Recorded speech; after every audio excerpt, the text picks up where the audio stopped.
Budget ಎಲ್ಲವೂ ನೋಡಿದ್ವಿ, ಸಾಕಷ್ಟು ಡಿಸ್ಕಸ್ ಮಾಡಿದ್ವಿ. ಈ ಬಜೆಟ್ಗೆ ಎಷ್ಟು ಮಾರ್ಕ್ಸ್ ಕೊಡ್ತೀರಿ 10ರಲ್ಲಿ ಮತ್ತು ಯಾಕಾಗಿ? ಯಾವುದು ಬೆಟರು ಅಂತ ಅನಿಸ್ತು, ಯಾವುದು ಸರಿ ಇಲ್ಲ ಅಥವಾ ನೀಡ್ ಟು ಬಿ ಇಂಪ್ರೂವ್ಡ್ ಅಂತ ಅನಿಸ್ತು? ಸರ್ ನಾನು 8.5 ಕೊಡ್ತೀನಿ. ಯಾಕೆ ಕೊಡ್ತೀನಿ ಅಂತಂದರೆ it started with agro process ಅಂತ ಸ್ಟಾರ್ಟ್ ಮಾಡಿದರು. ಆಮೇಲೆ ಅದನ್ನು ನೆಕ್ಸ್ಟ್ ಲೆವೆಲ್ಗೆ ಜಾಬ್ ಕ್ರಿಯೇಷನಿಗೆ ಮಾಡಿದ್ದಾರೆ, ಉಡಾನ್ ಸ್ಕೀಮ್ ಮಾಡಿದ್ದಾರೆ.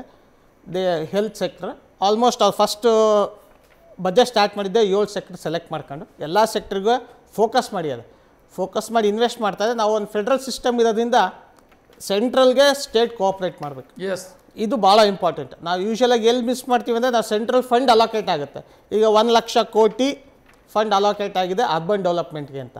ಅದು ನಾವು ಸ್ಟೇಟಲ್ಲಿ ಹೇಗೆ ಉಪಯೋಗಿಸ್ಕೊಳ್ತೀವಿ ಅದ್ರ ಮೇಲೆ ಭಾಳ ಮುಖ್ಯ. ಸರ್, ಇದಕ್ಕೆ ನಾನೊಂದು ಎಕ್ಸಾಂಪಲ್ ಹೇಳ್ತೀನಿ. ಬೊಮ್ಮಾಯಿ ಸರ್ಕಾರ ಇದ್ದಾಗ 5,300 ಕೋಟಿ ಅಪ್ಪರ್ ಭದ್ರಾ ಪ್ರಾಜೆಕ್ಟಿಗೆ ಬಂತು, ಸ್ಯಾಂಕ್ಷನ್ ಆಯಿತು. ಇಲ್ಲಿ ತನಕ ದುಡ್ಡು ಬಂದಿಲ್ಲ. ಯಾಕೆ ಬಂದಿಲ್ಲ? ಎಸ್, ಇದೇ ಪ್ರಾಬ್ಲಮ್. ಇಲ್ಲ, ಅಲ್ಲಿ ಲ್ಯಾಂಡ್ ಅಲ್ಲ. ಫಸ್ಟು ಹೇಳಿ ಸರ್, ನಿಮಗೆ ಒಂದು ಅಕ್ವಿಷನ್ ಮಾಡಲಿಲ್ಲ, ಎನ್ವಿರಾನ್ಮೆಂಟಲ್ ಕೇಸ್ ಬಿತ್ತು, ಅಲ್ಲಿ ಕೆಲಸ ನಿಂತೋಯ್ತು. ಇವ್ರು ಬರೀ ದುಡ್ಡು ಕೊಡೋ ಅಂತಾರೆ. ಸೊ ಪ್ರಾಜೆಕ್ಟ್ ಇಲ್ಲಿಂದ ಅಲ್ಲಿಗೆ ಹೋದಾಗ ಅಪ್ರೂವಲ್ ಆದಾಗ ಅಷ್ಟೇ ದುಡ್ಡು ಕೊಡ್ತಾರೆ. ಈಗ 14,600 ಕೋಟಿ ರೂಪಾಯಿ ಈಗ ಅಂಡರ್ಗ್ರೌಂಡಿಗೆ ಕೇಳ್ತಾರೆ. ಅಕ್ವಿಷನ್ ಎಲ್ಲಿ ಮಾಡ್ತಾರೆ? ಫಸ್ಟು ಇದಕ್ಕೆ 2,000 ಕೋಟಿ ರೂಪಾಯಿ ಬರೀ ಅದು ಪ್ರಾಜೆಕ್ಟ್ ರಿಪೋರ್ಟ್ ಮಾಡೋಕ್ಕೆ ಬಿಡುಗಡೆ ಮಾಡಬೇಕು ಅಂತದೆ.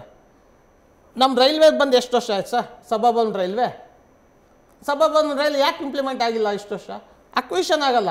ಅಕ್ವಿಷನ್ ಆಗ ಸ್ಟೇಟ್ ಗೌರ್ಮೆಂಟು, ಅವನು ಆಮೇಲೆ ಇನ್ವೆಸ್ಟ್ ಮಾಡೋ central government. 8.5 distinction pass Nirmala Sitharaman ಕರ್ನಾಟಕದವ್ರು ಪೂರಕವಾಗಿ ನೆಕ್ಸ್ಟ್ ಬಜೆಟ್ ಹೆಚ್ಚ ತಮಗೆ ಭಾಳ ಖುಷಿ ಆಗ್ಬಿಟ್ಟಿದೆ. ನಾನು ಖುಷಿ ಬಿಟ್ಬಿಡಿ, ನೀವು ಖುಷಿಯಲ್ಲಿದ್ರೆ ನಾವು ಖುಷಿಯಲ್ಲಿ. I mean to say working class middle class ಭಾಳ ಅನುಕೂಲ ಆಗಿದೆ. There is a multiple effect. ಹೇಗಿದೆ? ಎಕ್ಸ್ಪೆಂಡಿಚರ್ ಜಾಸ್ತಿ ಆಗುತ್ತೆ, ಅದ್ರ ಜೊತೆ ಇನ್ವೆಸ್ಟ್ಮೆಂಟ್ ಜಾಸ್ತಿ ಆಗುತ್ತೆ, ಪ್ರೊಡಕ್ಷನ್ ಜಾಸ್ತಿ ಆಗುತ್ತೆ, ಕನ್ಸ್ಯೂಮರ್ ಜಾಸ್ತಿ ಆಗುತ್ತೆ. Venkatareddy sir, 10 sir it is 10ನಲ್ಲಿ ಎಷ್ಟು? 10ನಲ್ಲಿ ಬ್ಯಾಲೆನ್ಸ್ಡ್ ಬಡ್ಜೆಟ್ ಇದೆ. ನಮಗೆ ಟ್ಯಾಕ್ಸ್ ರಿಬೇಟಿಂದ ಒಟ್ಟಾಗಿ ಕಾಣಿಸ್ತಾ ಇಲ್ಲ. ಅದು ಬಿಟ್ಟರೆ ಬ್ಯಾಲೆನ್ಸ್ಡ್ ಬಡ್ಜೆಟ್ ಒಂದು 8 ಕೊಡ್ಬೋದು ಸರ್. 8 out of 10. ಯಾವುದು ಬೆಸ್ಟ್? ಇದರಲ್ಲಿ ಯಾವುದು ಇಂಪ್ರೂವ್ ಆಗಬೇಕಿತ್ತು, ಇದು ಬೇಡದಿತ್ತು? ಸ್ವಲ್ಪ ಕೃಷಿ MSME ಆಗ್ರೋ ಬೇಸ್ಡ್ ಇಂಡಸ್ಟ್ರೀಸ್ಗೆ ಇನ್ನು ಸ್ವಲ್ಪ ಒತ್ತು ಕೊಟ್ಟು ಎಂಪ್ಲಾಯ್ಮೆಂಟ್ ಜನ್ರೇಷನ್ ಏನು ಹೇಳ್ತಾರೋ ಅಲ್ಲಿ ಒತ್ತು ಕೊಡಬೇಕಾಗಿತ್ತು ಅಂತ ನಾನು ಅನಿಸ್ತೀನಿ. ಎಸ್ ಸರ್, ನೀವು? ನಾನು 8% ಕೊಡ್ಲಿಕ್ಕೆ ಇಷ್ಟಪಡ್ತೀನಿ. ಒಂದು MSMEಗೆ ಎಲ್ಲ ಬರೀ ಸಾಲದ ವಿಷಯ ಮಾತ್ರನೇ ವಿತ್ತ ಸಚಿವರು ಮಾತಾಡಿದ್ದಾರೆ. ಅವ್ರಿಗೆ PLI ಸ್ಕೀಮ್ ಎಲ್ಲ ತಂದಿದ್ದಾರೆ, ಇನ್ನು ಸ್ವಲ್ಪ ಎಂಪ್ಲಾಯ್ಮೆಂಟ್ ಜನ್ರೇಟ್ ಆಗೋದು. ಬರೀ ಸಾಲನೇ ತೊಗೊಂಡು ಅದನ್ನು ತೀರಿಸ್ಬೇಕಾಗತ್ತೆ, ಫೇಲ್ ಆದರೆ ಮತ್ತೆ ತೊಂದರೆ ಆಗುತ್ತೆ. ಇವರು PLI ಸ್ಕೀಮ್ ತರಬೇಕಿತ್ತು, ಪ್ರೊಡಕ್ಷನ್ ಲಿಂಕ್ಡ್ ಇನ್ಸೆಂಟಿವ್ ಸ್ಕೀಮ್ ತಂದಿದ್ದಾರೆ, ಸ್ವಲ್ಪ ಒತ್ತಾಗೋದು. ಆಮೇಲೆ ಅಗ್ರಿ ಸೆಕ್ಟರಲ್ಲಿ ಇನ್ವೆಸ್ಟ್ಮೆಂಟ್ಗೆ ಏನು ಒತ್ತು ಕೊಟ್ಟಿಲ್ಲ. ಪ್ರೈವೇಟ್ ಇನ್ವೆಸ್ಟ್ಮೆಂಟ್ನ ಇನ್ವೈಟ್ ಮಾಡಬೇಕಿತ್ತು. ಅವ್ರಿಗೆ ತಕ್ಕಾಗೆ ಅವ್ರು ತಗೊಳ್ಳೋ ರಿಸ್ಕ್ಗೆ ಸ್ವಲ್ಪ ಇನ್ಸೆಂಟಿವ್ಸ್ ಎಲ್ಲ ಕೊಟ್ಟಿದ್ದಾರೆ, ಟ್ಯಾಕ್ಸ್ ಇನ್ಸೆಂಟಿವ್ಸು, ರೈಟ್ ಆಫ್ಸು ಎಲ್ಲ ಕೊಟ್ಟಿದ್ದಿದ್ರೆ ಇನ್ನೂ ಚೆನ್ನಾಗಿರ್ತಿತ್ತು ಏನೋ. ಸೊ ಹಾಗಾಗಿ ಬೆಳವಣಿಗೆನೂ ತುಂಬ ಚೆನ್ನಾಗಿ ಆಗೋದು ಅನ್ನೋ ನಾನು. ಸುರೇಶ್ ಸರ್, ಮಿಡಲ್ ಕ್ಲಾಸ್ಗೆ ತೊಂದರೆನೇ ಇಲ್ಲ, ಎವ್ರಿಬಡಿ ಇಸ್ ಹ್ಯಾಪಿ. ಸೊ ನಿಮ್ಮ ಜೊತೆ ಸಂಪರ್ಕದಲ್ಲಿರೋರೆಲ್ಲ ಖುಷಿಯಲ್ಲಿ ಮೆಸೇಜ್ ಮಾಡಿರ್ತಾರೆ. ಆಕ್ಚುಲಿ ಹೋದ್ಸಲಿ 9 ಕೊಟ್ಟಿದ್ದೆ ಅನ್ಸುತ್ತೆ ನನಗೆ, ಹೋದ್ಸಲಿ ಬಜೆಟ್. ಈ ಸಲ 8 ಕೊಡ್ತೀನಿ. ನನಗೆ 2 ಮಾರ್ಕ್. ಒಂದು, ನಾನು ಹೇಳಿದಾಗೆ ಇನ್ಸ್ಟಿಟ್ಯೂಷನಲ್ ಇನ್ವೆಸ್ಟರ್ ಸಪೋರ್ಟ್ ಬಗ್ಗೆ ಮಾತಾಡಿಲ್ಲ, ರೈಟ್, ವಿಚ್ ಇಸ್ ನನ್ನ ಪ್ರಕಾರ ಅದಾಗಬೇಕಾಗಿತ್ತು ಫಾರ್ ದಿಸ್ ಒನ್. ಎರಡನೇದು ನನಗನ್ಸೋದು, ನೀವು IP ಬೇಸ್ಡ್ ಆಂಟ್ರಪ್ರಿನರ್ಶಿಪ್ ಅಂತ ಏನು ಹೇಳ್ತೀರಾ ಅದ್ರ ಬಗ್ಗೆ ಫೋಕಸ್ ಇನ್ನೊಂದು ಸ್ವಲ್ಪ ಇರ್ಬೋದಾಗಿತ್ತು ಅನ್ಸುತ್ತೆ. ಇದೆರಡು ಕಾರಣಕ್ಕೆ ನಾನು I will give 8 out of 10. Sir, ನೀವು?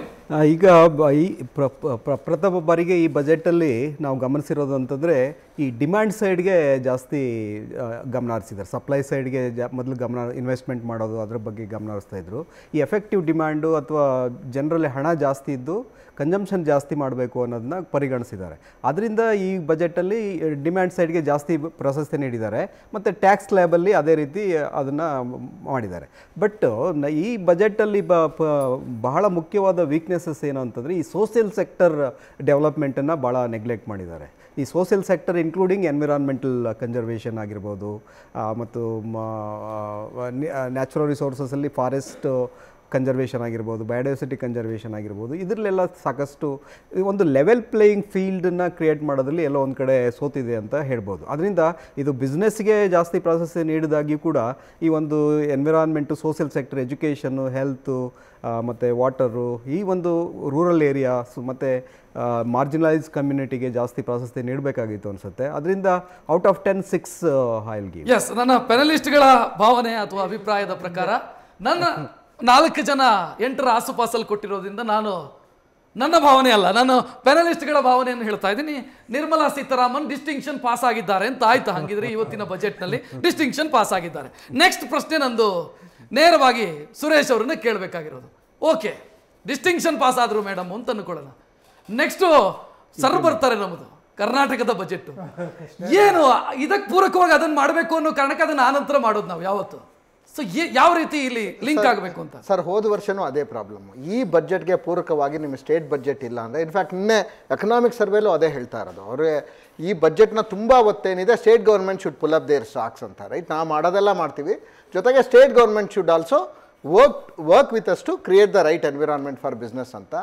ಬಹುಶಃ ಕರ್ನಾಟಕ ಬಜೆಟಲ್ಲಿ ಈ ಸಲ ಅವರು if they don't act right, ಬಹುಶಃ ವಿಲ್ ಲೂಸ್ ದ ಆಪರ್ಚುನಿಟಿ. ನಾನು ಶುರು ಮಾಡಿದಾಗ ಹೇಳಿದೆ ಬೆಂಗಳೂರು ಏನು ಕಳ್ಕೊಂಡಿಲ್ಲ ಅಂತ, but there is a real reason why Bengaluru will lose out.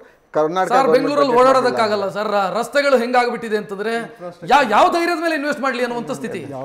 So ಈ ಸಲ ಬಜೆಟ್ ಅಲ್ಲಿ ಮಾಡಲಿಲ್ಲ ಅಂದ್ರೆ ವಿಲ್ ಲೂಸ್ ದಟ್ ಆಪರ್ಚುನಿಟಿ.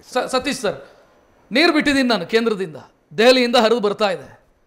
ನಾನು ಎಂಡ್ ಕ್ಯಾಪ್ ಹಾಕಿಬಿಟ್ರೆ ಮುಗಿಯಿತು ಆ ಬಜೆಟ್ನ ಅನುಕೂಲ ನನಗೆ ಸಿಗೋದೇ ಇಲ್ಲ. ಏನು ಮಾಡಬೇಕು? ಇದು ಪೊಲಿಟಿಕಲಿ ಭಾಳ ಆಗ್ಬಿಡುತ್ತೆ. ಸೊ ಅಲ್ಲ, ಪೊಲಿಟಿಕಲಿ ಬೇಡ, ನೀವು ಟೆಕ್ನಿಕಲಿ ಟೆಕ್ನಿಕಲ್ ಆಗಲೇ ಹೇಳ್ದಂಗೆ ಅಲ್ಲಿಗ ಏನು ಸೆಂಟ್ರಲ್ ಗೌರ್ಮೆಂಟ್ ಕೊಡುತ್ತೋ ಇವ್ರು ಪೂರಕವಾಗಿ ಎನ್ವಿರಾನ್ಮೆಂಟ್ ಕ್ರಿಯೇಟ್ ಮಾಡಬೇಕು. ಈಗ ನಾವೆಲ್ಲ ಮಾತಾಡ್ತೀವಿ ಎಮ್ ಎಸ್ ಎಮ್ಮಿಗೆ ಅವ್ರೇನು ಮಾಡ್ಬೋದು, ಒಂದು ಫಂಡಿಂಗ್ ಕೊಡ್ಬೋದು ಅಥವಾ ಸಬ್ಸಿಡಿ ಕೊಡ್ಬೋದು. ನೆಕ್ಸ್ಟ್ ಇಲ್ಲಿ ಲ್ಯಾಂಡ್ ಅಲಾಟ್ಮೆಂಟು, ಇದು ಪವರ್ ಸೆಕ್ಟ್ರಿಗಾಗಲಿ ಬೇರೆ ಕಾಂಪ್ಲೇನ್ಸಸ್ ಇದೆ, ಅದೆಲ್ಲ ಸ್ಟೇಟ್ ಗೌರ್ಮೆಂಟಿಗೆ ಬರುತ್ತೆ. ಇವ್ರು ಹೇಗೆ ಪೂರ್ವಕವಾಗಿ ಸಪೋರ್ಟ್ ಮಾಡ್ತಾರೆ ಅದ್ರ ಮೇಲೆ ಡಿಪೆಂಡ್ ಆಗುತ್ತೆ. ನ್ಯೂಸ್ ಫಸ್ಟ್, ನಿರ್ಭೀತಿಯಿಂದ ನಿಮ್ಮ ಪರವಾಗಿ.